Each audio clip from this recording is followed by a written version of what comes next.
Union minister doctor Jitendra जो है उन्होंने महाकुंभ की वेस्ट मैनेजमेंट को लेकर जो इनोवेशंस महाकुंभ में किए गए उसको लेकर काफ़ी ज़्यादा हाईलाइट किया और कहा कि साफ सफाई को किस तरीके से मैनेज करना है, उसके लिए क्या क्या नए नए तरीके हो सकते हैं और किस तरीके से साफ सफाई को खासकर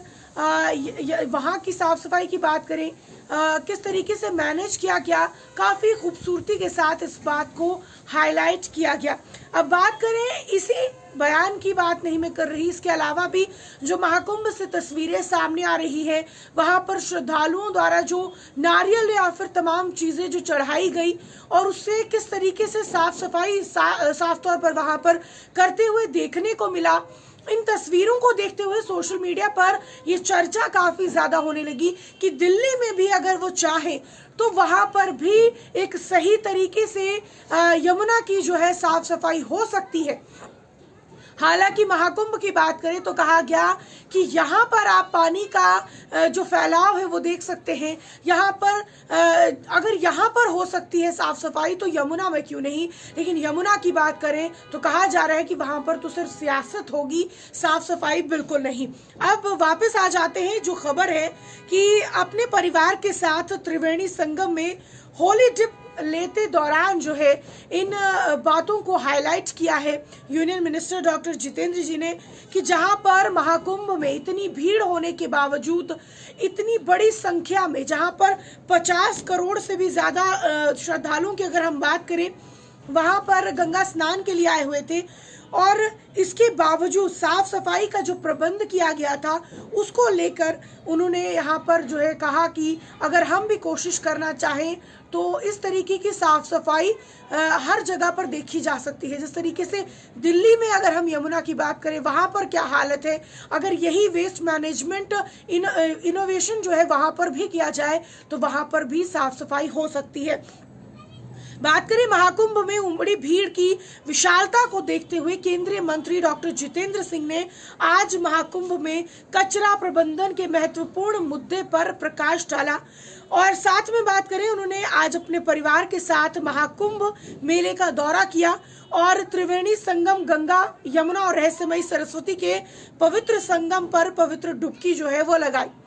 साथ में बात करें उन्होंने कहा कि महाकुंभ में अब तक 50 करोड़ से अधिक श्रद्धालु जो हैं वो भाग ले चुके हैं। ऐसे में प्रतिदिन अनुमानित 10 लाख लीटर मल जो है वो उत्पन्न होता है, यानी कि वेस्ट की मैं बात कर रही हूँ। इस चुनौती से निपटने के लिए परमाणु ऊर्जा विभाग ने 3 पूर्व निर्मित मल कीचड़ उपचार संयंत्र यानी कि FSTP जो है वो लगाए हैं, जो कचरे के कुशल निपटान और पर्यावरण स्वच्छता को बनाए रखने को सुनिश्चित करते हैं। और साथ में उन्होंने कहा कि सफाई कर्मचारियों के समर्पित प्रयासों की सराहना करते हुए अगर इतने बड़े पैमाने पर कचरे का उचित प्रबंधन नहीं किया जाता है तो इससे गंभीर स्वास्थ्य जोखिम पैदा हो सकते हैं और यहाँ तक कि महामारी भी हो सकती है। लेकिन इस बात पर उन्होंने जोर दिया कि FSTP जैसे तकनीकी हस्तक्षेप महाकुंभ को तीर्थ यात्रियों के लिए स्वच्छ और सुरक्षित रखने में महत्वपूर्ण भूमिका निभाते हैं। डॉक्टर जितेंद्र सिंह ने महाकुंभ के निर्बाध आयोजन के लिए मुख्यमंत्री योगी आदित्यनाथ के नेतृत्व वाली उत्तर प्रदेश सरकार की प्रशंसा भी की और उन्होंने आयोजन के प्रबंधन के पैमाने और दक्षता का श्रेय जो है वह प्रधानमंत्री नरेंद्र मोदी के नेतृत्व को भी दिया। साथ में बात करें डॉक्टर जितेंद्र ने महाकुंभ को भारत की आध्यात्मिक आस्था का प्रतीक और देश की प्राचीन संस्कृति और धार्मिक विरासत का आशीर्वाद लिया और देश के लोगों की खुशहाली की अगर हम बात करें तो यहाँ पर इस अवसर पर जो उन्होंने गंगा यमुना और सरस्वती का आशीर्वाद लिया और देश के लोगों की खुशहाली और समृद्धि की भी प्रार्थना की। उन्होंने संतों के गहन प्रभाव, उनकी शिक्षाओं और महाकुंभ की दिव्य आभा का अनुभव करने के लिए एकत्रित होने वाले करोड़ों श्रद्धालुओं की अटूट आस्था पर भी प्रकाश डाला। उन्होंने इस भव्य आयोजन को एक एकता और सद्भाव का प्रतीक बताया और साथ में जहां सभी पृष्ठभूमि के लोग आस्था की पवित्र डुबकी लगाने के लिए एक साथ आते हैं उन्होंने ये भी कहा कि हम अपने जीवन काल में महाकुंभ के साक्षी बनने के लिए भाग्यशाली हैं। यहाँ एक अद्वितीय आध्यात्मिक जागृति जो है उसका अनुभव होता है और कहीं और ऐसा अनुभव नहीं मिल सकता है। महाकुंभ न केवल आंतरिक ऊर्जा और चेतना को पुनर्जीवित करता है बल्कि आत्मा और मन को भी शुद्ध करता है। लेकिन उनका कहने का जो असल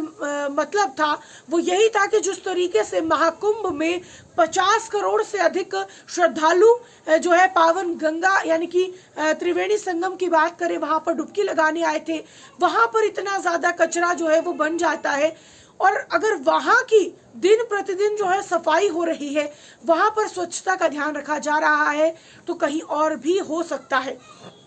और हमें लगता है कि दिल्ली में भी इस बात से प्रेरणा ली जानी चाहिए ताकि वहां पर यमुना जो जहरीली होकर बह रही है उसको लेकर भी कोई कदम उठाया जा सके। लेकिन इस पर आपकी निजी राय क्या है, कमेंट सेक्शन में जरूर रखिएगा।